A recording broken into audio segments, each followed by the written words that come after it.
الرحیم نحمدہ ونصلی ونسلم علی رسولہ الکریم۔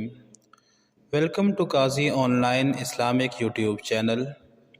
آج سے ہم اپنے اس یوٹیوب چینل پر اصول تفسیر کی مشہور و معروف کتاب الفوز الکبیر کے عام فہم خلاصے کا آغاز کر رہے ہیں۔ اللہ تعالیٰ سے دعا ہے کہ خیر و عافیت اور تسلسل کے ساتھ اس کی تکمیل تک ہمارے لیے آسانیاں پیدا فرمائے اور دین اسلام کے لیے اٹھنے والے ہمارے ہر قدم کو اپنی رضا کا ذریعہ بنائے، آمین۔ اگر آپ ہمارے چینل پر نئے ہیں تو سبسکرائب کے ساتھ ہمارا حوصلہ بڑھائیں تاکہ ہماری ہر نئی آنے والی ویڈیو آپ تک بروقت پہنچتی رہے۔ تو آئیے چلتے ہیں الفوز الکبیر کے پہلے لیکچر کی طرف۔ اس لیکچر کے اہم نکات: نمبر 1، تفسیر کی لغوی تعریف۔ نمبر 2، تفسیر کی قدیم اصطلاحی تعریف۔ نمبر 3، تفسیر کی جدید اصطلاحی تعریف۔ نمبر 4، علم تفسیر کا موضوع۔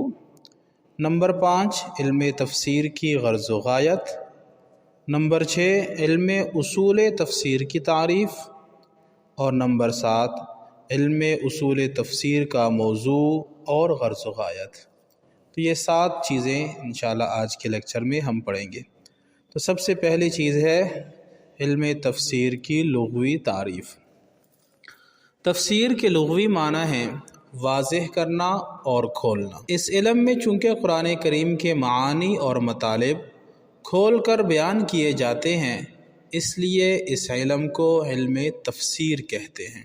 دوسری چیز، تفسیر کی قدیم اصطلاحی تعریف۔ زمانہ قدیم میں تفسیر کا اطلاق قرآن کریم کے معانی اور مطالب کی توضیح و تشریح پر ہوتا تھا، اس لیے علامہ زرکشی رحمۃ اللہ علیہ نے البرہان کے اندر علم تفسیر کی تعریف یہ کی ہے: هو علم يعرف به فهم کتاب اللہ المنزل علی نبیہ صلی اللہ علیہ وسلم و بیان معانیہ و استخراج احکامہ و حکمہ۔ یعنی تفسیر وہ علم ہے جس سے قرآن کریم کا مفہوم، اس کے معانی کی تفصیل اور اس کے احکام اور حکمتوں کی تخریج کی جا سکتی ہے۔ تیسری چیز، تفسیر کی جدید اصطلاحی تعریف۔ جب اس علم نے مدون صورت اختیار کر لی اور مختلف پہلوؤں سے اس کی خدمت کی گئی تو یہ نہایت وسیع اور پہلودار علم بن گیا، اور زمانے کے تقاضوں کے مطابق اس میں تفصیلات کا اضافہ ہوتا چلا گیا۔ اب علم تفسیر جن تفصیلات کو شامل ہے اس کی اصطلاحی تعریف یہ ہے: هو علم يبحث فيه عن کیفیت النطق بألفاظ القرآن ومدلولاتها وأحكامها الإفرادية والتركيبية ومعانيها التي تحمل عليها حالة التركيب وتتمات لذلك۔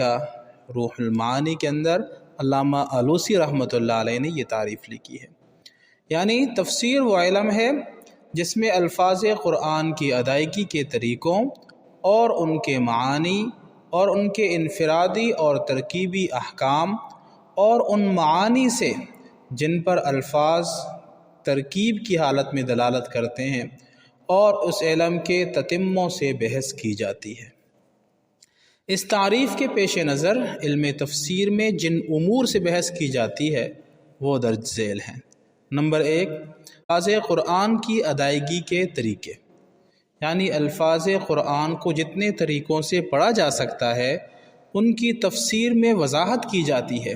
اسی لیے بعض مفسرین اپنی تفسیروں میں ہر آیت کے ساتھ اس کی منقول قراءتیں بیان کرتے ہیں اور اس میں علم القراءات سے مدد لیتے ہیں۔ تو پہلی چیز جو اس تعریف میں شامل ہے وہ ہے الفاظ قرآن کی ادائیگی کے طریقے۔ دوسری چیز جو اس دوسری تعریف میں، جدید تعریف میں شامل ہے وہ ہے الفاظ قرآن کے معانی، یعنی الفاظ قرآن کے لغوی معنی بھی تفسیر میں بیان کیے جاتے ہیں۔ اسی بنا پر تفسیر کی کتابوں میں علماء لغت کے حوالے اور عربی ادبوں کے شواہد بکثرت ملتے ہیں۔ اس کے لیے علم لغت سے پوری طرح واقف ہونا ضروری ہے۔ تیسری چیز، الفاظ قرآن کے انفرادی احکام، یعنی ہر مشکل اور غریب لفظ کے بارے میں یہ بتانا کہ اس کا مادہ کیا ہے، یہ موجودہ صورت میں کس طرح آیا ہے، اس کا وزن اور باب کیا ہے، اس باب اور اس وزن کے معانی اور خواص کیا ہیں، ان باتوں کے لیے علم صرف کی ضرورت پڑتی ہے۔ چوتھی چیز جو اس تعریف کے اندر ضروری ہے، اس سے نکل رہی ہے جو چیز، وہ ہے الفاظ قرآن کے ترکیبی احکام، یعنی ہر لفظ کے بارے میں یہ بتانا کہ وہ دوسرے الفاظ کے ساتھ مل کر کیا معانی دے رہا ہے، اس کی نحوی ترکیب کیا ہے، اس پر موجودہ حرکات کیوں آئی ہیں اور کن معانی پر دلالت کر رہی ہے۔ اس کام کے لیے علم نحو اور علم معانی سے مدد لی جاتی ہے۔ پانچویں چیز جو اس تعریف سے نکل رہی ہے وہ ہے الفاظ قرآن کے ترکیبی معانی، یعنی تفسیر میں سب سے زیادہ توجہ اس پر دی جاتی ہے کہ ترکیب کی حالت میں الفاظ کس معنی پر دلالت کرتے ہیں اور پوری آیت اپنے سیاق و سباق میں کیا معنی دے رہی ہے۔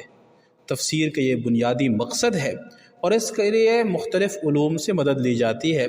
مذکورہ علوم کے علاوہ کبھی علم بیان سے کام لیا جاتا ہے، کبھی علم حدیث اور کبھی علم اصول فقہ سے مدد لی جاتی ہے۔ اور چھٹی چیز جو اس جدید تفسیر سے تعریف سے نکلتی ہے وہ ہے علم تفسیر کے تتمات، یعنی تفسیر میں ناسخ و منسوخ، اسباب نزول اور قرآن کریم کی تعریضات وغیرہ کی وضاحت کی جاتی ہے۔ اس غرض کے لیے زیادہ تر علم حدیث اور علم السیر سے کام لیا جاتا ہے۔ یہ تقی عثمانی صاحب دامت برکاتہم العالیہ نے علوم القرآن کے اندر ان چیزوں کو بیان کیا ہے۔ چوتھی چیز، علم تفسیر کا موضوع۔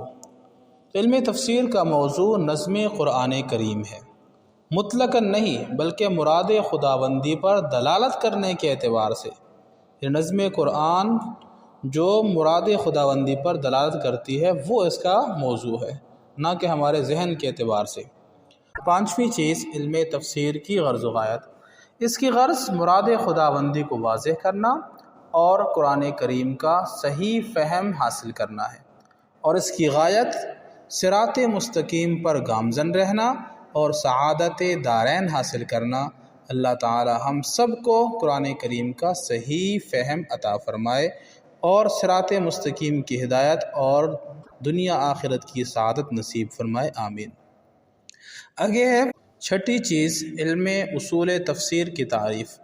تو وہ علم ہے جس میں قرآن کریم کی تفسیر کے قوانین و ضوابط اور مفسرین کی تفسیروں کے بارے میں مفید نکات بیان کیے جاتے ہیں۔